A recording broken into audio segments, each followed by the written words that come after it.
Here we are with topic 3, growth of cities. Topic 1, we had industrialization. Topic 2 was immigration. Awful lot of shuns going on here. The third topic we're looking at is also going to be a shun. We're going to look at the fancy word in a second. But it's simply going to look at how cities were changing at this time. So if you're looking at the quick little picture here, you can see me in my itty bitty little house, and we're going to look at the growth of cities. Now you have these big monstrous skyscrapers that are pushing out those little itty bitty houses. All right, it is crowded here. All right, first thing we need to look at is the word urbanization. All right, this was the last shun that I talked to you about. So I bolded the first word here, urban. All right, 2 kind of words you got to know the difference between urban and rural. We'll look at that in a second. All right, but if we're looking at what urbanization, I must have lost my pen there.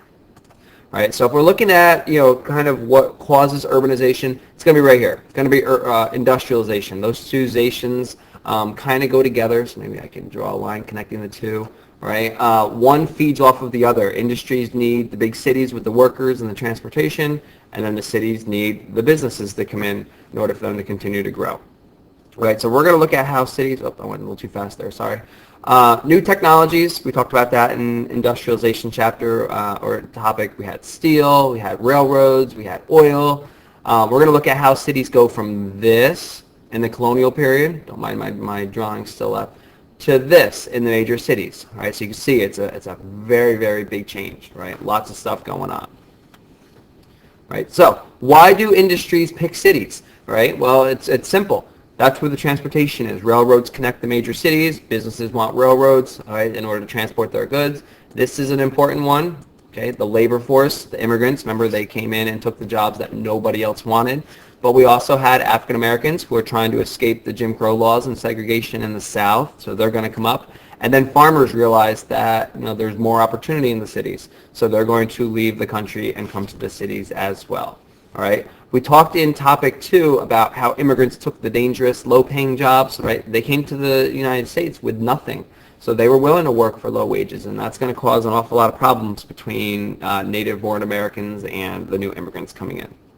Right. What are some of the problems? Right. So these are going to be the downside or the negatives of this particular concept. Right. So a couple different problems here. All right. Give them a sec from all to unfold. All right. Biggie obviously is overpopulation, overcrowding. So these kind of go together here. Right. You get too many people in too small a space. Right. Homes start getting divided up into small tenements. That's a key word. We'll look at that in a second. Which just make it really difficult for the poor, right, or the lower income people to be able to find affordable housing. They're stuck living in those tenements, right? You can see the more factories you get in a city, the more pollution and sanitation issues you have. Okay, this is just a quick little cause and effect, showing you a picture of tenements in the background. Okay, I gave you the definition up here at the top, a rundown, overcrowded apartment, right? So what causes tenement life, and then what were some of the effects? So you can definitely pause it and go back through it, right? Definitely fire, crime, disease, right? Because you had so many people living in such a small location. All right, a couple more pictures of what it was like to live in tenements. Right, the conditions obviously are not going to be very good, but immigrants and the poor didn't really have much of a choice. Right, very interesting graph here showing you the changes between rural and urban. Right, urban is city and rural is country. Right, we'll have to do a mini lesson where we can think of a silly way of making sure we know the difference. I know there's a clothing company that has urban in it, and it's tailored. It's not overalls and straw hats, so it's not tailoring to country all that much. Rural and urban population from 1860 to 1900. Look what happens to the green. So if you look at the trend, whoop, it goes down. So that's less people living in the countryside. Look at the purple.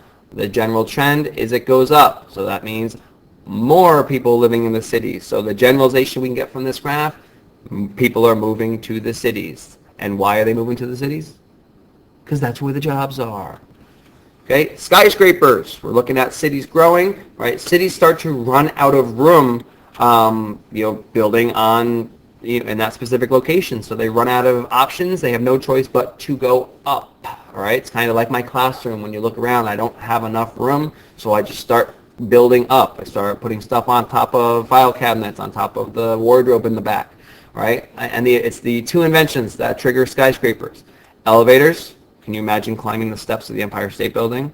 And the other one is steel. So Andrew Carnegie with the steel industry, steel is stronger, it's cheaper, right? You now start to have more and more skyscrapers popping up all around the city. All right, and that is one of your learning activities, looking at the heights of famous skyscrapers at the time. All right, mass transit, that would be transportation. So I'm not going to write the whole word, I'm just going to abbreviate it, right? So how does transportation change the cities? All right, well, once again, it's tying in all of those new inventions. So electricity, right, now powers streetcars. This is a streetcar right here. So the old way used to be a little horse and buggy or a little caravan. Now you got electric trolleys going through the city, you know, ding ding with the bell, kind of like San Francisco, right? And this is an important concept. It leads to suburbs, meaning you don't have to live in the actual city in order to work in the city. You could live outside the city and take the transportation into the city, right? That's going to be the wealthy that particularly are going to be able to do that, right? So just a little graphic organizer or a little organizer to kind of tie everything together. Why do cities grow rapidly? And what are some of the conditions that people face living in those major cities? All right, this is an interesting concept. All right, I gave you two pictures. You could say two completely different ways of life. All right, you got the wealthy upper class way of life, and then you got the poor immigrant living in poor immigrants living in tenement apartment buildings. Right, this is what becomes known as the Gilded Age. So it's a quote, it's a nickname. We're going to do a mini lesson. I'm going to kind of, give you a little visual to be able to explain that to you, right? But it's the idea that on the surface, this is what people see about the United States during this time period. But the vast majority of people are living this life. This is all they see. This is what's really going on, all right? So when we look at what it means to be gilded, you'll see. Okay, here's your first key question, broken up into two parts. Why were industries drawn to the cities, and then what were some of the problems they faced? All right, now we got leisure time. There's only two parts to this topic. Leisure, another word for leisure time would be free. All right, so how do we have more free time? Well, industrialization is going to make that happen, right? Inventions make work easier. People now don't have to, they only have to do, for instance, cleaning. It used to be an all-day thing. Now the vacuum cleaner, right, that's going to cut your cleaning time down drastically. That frees up the rest of your day to go and do things that you like. All right, so what are some things people can do? Well, one of the first is people start learning how to read. It starts off as a requirement for all immigrants coming to the United States, but then it slowly starts to spread. So you guys are lucky, right? You had an education at an early age. Back in the late 1800s, early 1900s, right, not everybody was educated, and that was kind of the social norm. All right. So, laws forcing them to attend school. So when you're looking at the number of people attending school during this time, okay, it's going to double. That simply means, so if we're looking at doubling, that means more people have the ability to read. And that is me spelling read with my ugly boy handwriting. Right? More people reading, it leads to publishing. Publishing would be books, magazines, newspapers, things like that. So the more readers we have, because of going to school, the more publishing is going to play a role. All right, so here's some of the things that get published: newspapers, books, magazines, dime novels were really popular. A couple of the famous people you need to know as it relates to publishing.